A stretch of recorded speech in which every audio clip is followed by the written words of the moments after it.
मागील वर्षी डिसेंबर महिन्यात झालेल्या कोपरगाव नगरपालिका सार्वत्रिक निवडणुकीच्या प्रचारादरम्यान भारतीय जनता पक्षाच्या उमेदवारांच्या प्रचारार्थ झालेल्या जाहीर सभेत राज्याचे मुख्यमंत्री देवेंद्र फडणवीस आणि महसूल मंत्री चंद्रशेखर बावनकुळे यांनी शहरातील झोपडपट्टीधारक, अतिक्रमणधारक आणि विस्थापित नागरिकांसाठी हक्काचे उतारे देण्याचे महत्त्वपूर्ण आश्वासन दिले होते.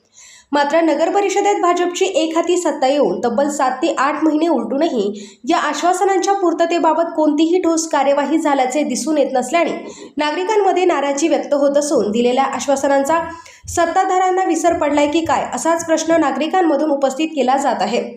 निवडणुकीच्या प्रचार सभेत महसूल मंत्री चंद्रशेखर बावनकुळे यांनी स्पष्ट शब्दात सांगितले होते की भाजपाचे नगराध्यक्ष निवडून आल्यानंतर शहरातील झोपडपट्टी भागातील सर्व घरांची यादी तयार करा. मी स्वतः महसूल मंत्री म्हणून कोपरगावात येऊन सुमारे 5,500 झोपडपट्टी धारकांना हक्काचे पट्टे उतारे वाटप करणार आहे. या घोषणेमुळे हजारो कुटुंबांमध्ये मालकी हक्काची मोठी अपेक्षा निर्माण झाली होती.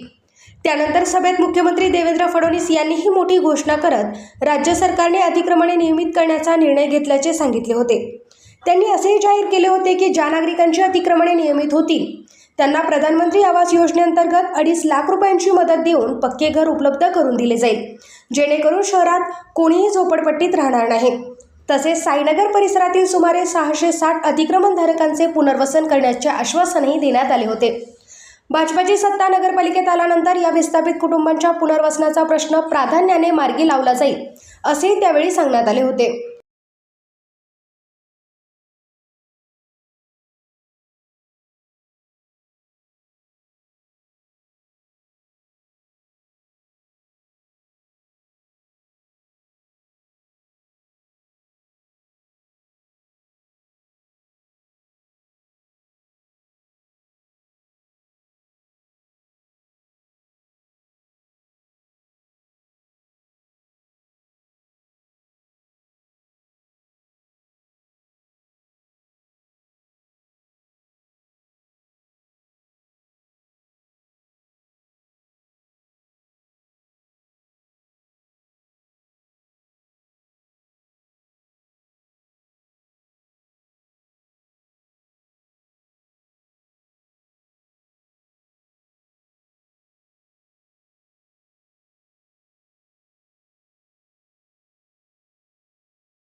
नगरपालिकेवर भाजपाची एकहाती सत्ता आल्यानंतर नागरिकांना या आश्वासनांची अंमलबजावणी लवकर सुरू होईल अशी अपेक्षा होती.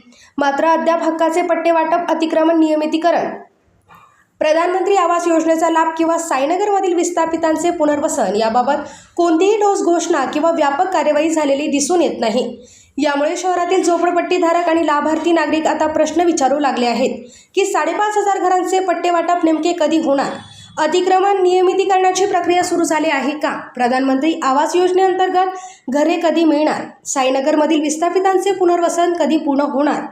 मुख्यमंत्री देवेंद्र फडणवीस आणि महसूल मंत्री चंद्रशेखर बावनकुळे यांनी माजी आमदार स्नेहलता कोल्हे आणि सध्याचे विधान परिषदेचे आमदार विवेक कोल्हे यांच्या उपस्थितीत ही आश्वासने दिली होती. त्यामुळे आता या आश्वासनांच्या अंमलबजावणीसाठी आमदार कोल्हे त्याचबरोबर नगराध्यक्ष पराग संधान यांना विसर पडला की काय असा प्रश्न नागरिकांमधून उपस्थित केला जात आहे.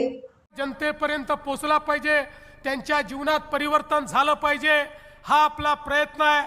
आज आपण बघा, आपल्या सरकारने निर्णय घेतला आणि या ठिकाणी सगळी अतिक्रमणं ही आपण नियमित करण्याचा निर्णय घेतला. मोठ्या प्रमाणात त्याचं काम आपण सुरू केलं. पण आम्ही केवळ अतिक्रमण नियमित करून थांबणार नाही आहोत. ज्यांची अतिक्रमणं नियमित झाली त्या लोकांना या ठिकाणी खऱ्या अर्थानं 2.5 लाख रुपये देऊन प्रधानमंत्री आवास योजनेत पक्कं घर देखील आम्ही देणार आहोत, जेणेकरून कोणीही झोपडपट्टीमध्ये राहायला नको, प्रत्येकाचं स्वतःचं घर त्या ठिकाणी असेल असा आपला प्रयत्न आहे. ताईंनी मला सांगितलं, साईनगरमध्ये कोपरगावला 660 अतिक्रमणं निघाली मागच्या काळामध्ये पूर्वी, पण त्यांचं कुठलंही पुनर्वसन झालं नाही. निश्चितपणे अशा प्रकारच्या जेवढ्या अतिक्रमणधारकांचं पुनर्वसन करायचं आहे त्याकरता राज्य सरकारने योजना सुरू केलेली आहे. आणि मी तुम्हाला निश्चित सांगतो, एकदा आपलं सरकार या नगर परिषदेमध्ये आल्यानंतर त्यांचंही त्या ठिकाणी पुनर्वसन करण्याचा प्रयत्न आपण करणार आहोत.